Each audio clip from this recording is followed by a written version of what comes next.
ये है Labubu doll. Screen पर नज़र आने वाली इस डॉल ने, या फिर आप देसी ज़ुबान में कह सकते हैं कि इस पापी गुड़िया ने दुनिया में, बल्कि ख़ास तौर से वेस्टर्न दुनिया में पिछले कुछ दिनों से हंगामा मचा रखा है। अमेरिका, ब्रिटेन और बाकी यूरोपियन देशों में रहने वाले जो नौजवान लोग हैं, और उनमें भी ख़ास तौर से जो लड़कियां हैं, उनमें इस डॉल को लेकर पागलपन एक अलग लेवल पर देखने को मिल रहा है। अब तक तो आप में से भी ज़्यादातर लोग पिछले कुछ दिनों के अंदर सोशल मीडिया के ऊपर कहीं ना कहीं इस गुड़िया से जुड़ी हुई कोई वीडियो, कोई शॉर्ट वीडियो, कोई पोस्ट या फिर कुछ ना कुछ तो देख चुके ही होंगे, और ये सोचने पर भी मजबूर हो चुके होंगे कि आखिर इस गुड़िया का, इस डॉल का माजरा क्या है, और अचानक से ये हर जगह सोशल मीडिया पर इतनी ज़्यादा वायरल क्यों हो रही है। तो दोस्तों, ये गुड़िया की जो एक ही वक्त में क्यूट और डरावनी दोनों नज़र आती हैं, इसको ख़रीदने के लिए लोग इस कदर दीवाने हैं कि इसके शोरूम वगैरह के बाहर ख़रीदने के लिए लंबी लंबी लाइनें लगी हुई हैं। और तो और ऑनलाइन इस गुड़िया को जहां एक तरफ $50 के अंदर ही ख़रीदा जा सकता है, उसको अब ब्लैक मार्केट में डिमांड हद से ज़्यादा बढ़ जाने की वजह से हज़ारों डॉलर्स में बेचा जा रहा है।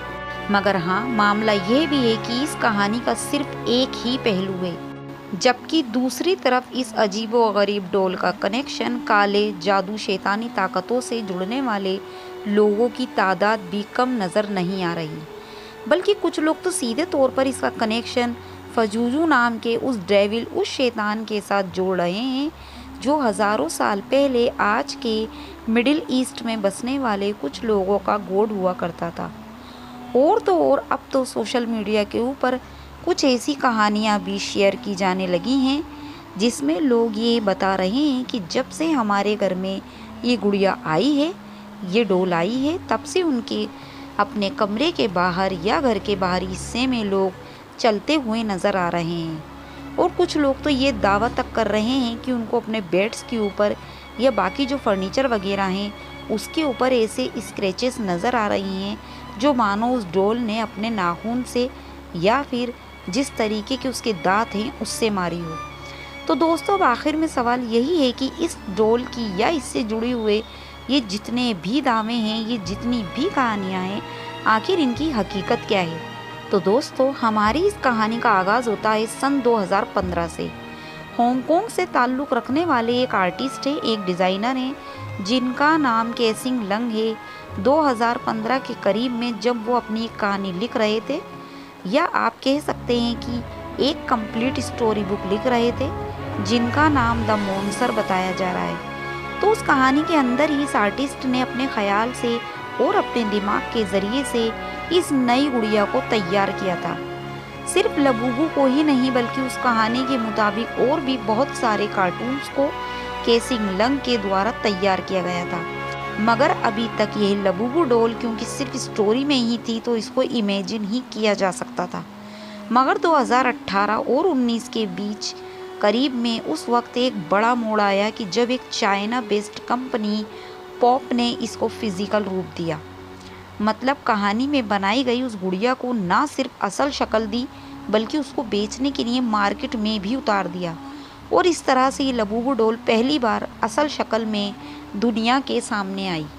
जिसको 2015 में सिर्फ कहानी के अंदर ही तैयार किया गया था। अब ये मार्केट में तो आ चुकी है, मगर जैसे ही हम जानते हैं कि मार्केट में तो इस तरह के खिलौने, इस तरह की नई नई गुड़ियाँ, गुड्डे आए दिन आते ही रहते हैं, तो भला कोई भी इसके ऊपर क्यों खास ध्यान देने वाला। मगर तभी इस चाइनीज़ कंपनी ने अपने प्रोडक्ट की हाइप बढ़ाने के लिए दुआ लिपा, लीज़ा, रेहाना, किम कार्दाशियन जैसे बेशुमार हॉलीवुड सेलिब्रिटीज़ का सहारा लिया। नतीजा यह हुआ कि अब ये ख़ास गुड़िया कभी तो इनमें से किसी के बेडरूम में नज़र आती है, तो किसी की चाबी पर लटकी हुई नज़र आती है, तो किसी के पर्स पर, तो किसी के कहीं और नज़र आती है। धीरे धीरे लोगों ने इसको नोटिस करना शुरू किया और इसमें इंटरेस्ट लेना शुरू किया। लेकिन तभी इस कंपनी ने एक और स्ट्रेटजी का सहारा लिया कि जिसने मानो इस कंपनी के इस गुड़िया की जो सेल थी उसको आसमानों पर पहुंचा दिया।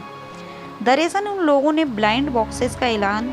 किया, मतलब कि ये इनकी खास गुड़िया जिन बॉक्सेस के अंदर आती है, जिन डिब्बों के अंदर आती है, उनमें से जो हर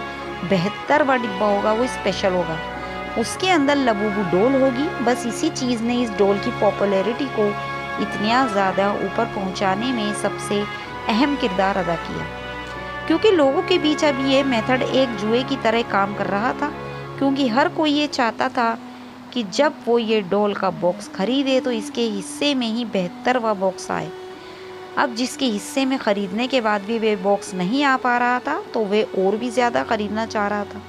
जबकि जिसके हिस्से में धोखे से आ जा रहा था तो जाहिर है उसकी खुशी की इंतहा ही नहीं थी और लोगों को दिखा रहा था। और उसके बाद फिर वे खुद भी और बाकी जिन लोगों को वे दिखा रहा था वह भी और भी ज़्यादा से ज़्यादा इसको ख़रीदने की कोशिश कर रहे थे। लोगों को 72वें मिस्टीरियन बॉक्स को तलाश करने के इस खेल में उलझाकर पॉप मार्ट कंपनी ने कितना ज़्यादा पैसा बनाया, ये आप लोग शायद सोच भी नहीं सकते। ये सब कुछ भी कम था। उसके बाद फिर हम देखते हैं कि अचानक से सोशल मीडिया के ऊपर इस डॉल से जुड़ी हुई बहुत सारी कॉन्स्पिरेसी थ्योरीज भी आनी शुरू हो जाती हैं। कोई इसका ताल्लुक काले जादू से तो कोई शैतानी ताकतों से जोड़ने लगता है और ये दावा करने लगता है कि इसको अपने घर में लेकर आना मानो शैतानी ताकतों को दावत देना है। बाकायदा पर्सनल स्टोरीज भी शेयर होने लगी, जिसमें कोई कहता है कि जब से उसने यह डॉल अपने घर पर रखी है तो उसके घर पर यह बदलाव है,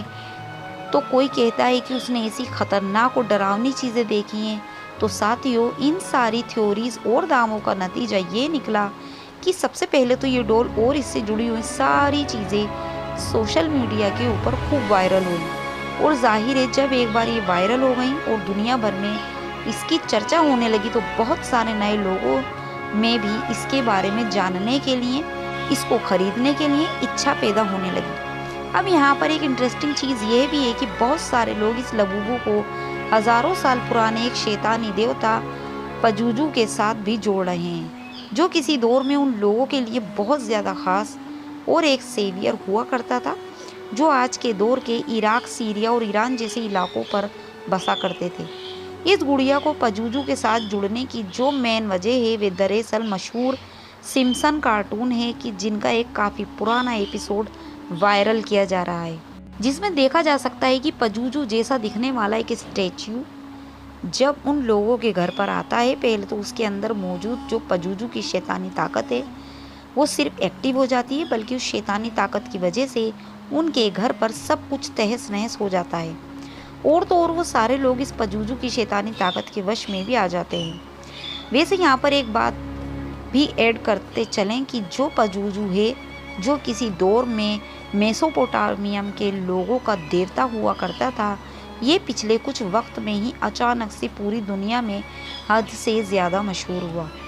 और उसकी वजह ये है कि हॉलीवुड की कई मूवीज़ या सीरीज़ वगैरह में इसको शामिल किया गया है। तो अब डायरेक्टली लोग लबूबू को पजूजू के साथ जोड़ रहे हैं और अब उनके मुताबिक लबूबू डॉल को घर पर लाने से पजूजू की तरह ही जो शैतानी ताकतें हैं वे अपना असर दिखाएंगी।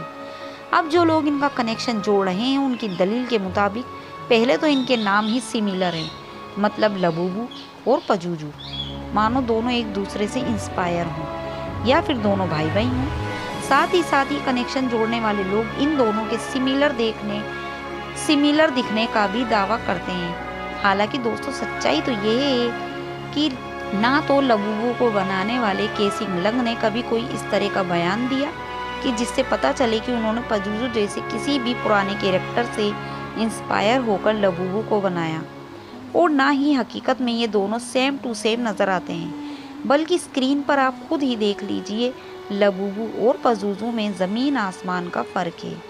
तो कुल मिलाकर मामला सिर्फ और सिर्फ पैसे का है, क्योंकि जैसे कि हमने शुरू में जाना कि सबसे पहले सेलिब्रिटीज़ का सहारा लिया गया, उसके बाद ब्लाइंड बॉक्स वाली स्ट्रेटजी और आखिर में बची कुछ कसर इन थ्योरीज़ के ज़रिए से पूरी कर ली गई, जिनको सोशल मीडिया पर छोड़ा ही इसलिए गया ताकि लोगों के दिमाग में लबूबू के बारे में जानने की चाहत है और वह और भी ज़्यादा से ज़्यादा बढ़ जाए। बाकी दोस्तों आप लोग खुद इस टॉपिक के बारे में क्या सोचते हैं मुझे कमेंट बॉक्स में ज़रूर बताइएगा। और अगर आपको मेरी ये वीडियो अच्छी लगी हो तो इसे आगे ज़रूर शेयर कीजिए, ताकि जो इस वक्त सोशल मीडिया पर इस गुड़िया को लेकर अजीब तरीके की थ्योरीज़ या अजीब तरीके की बातें हो रही हैं वो ना हो।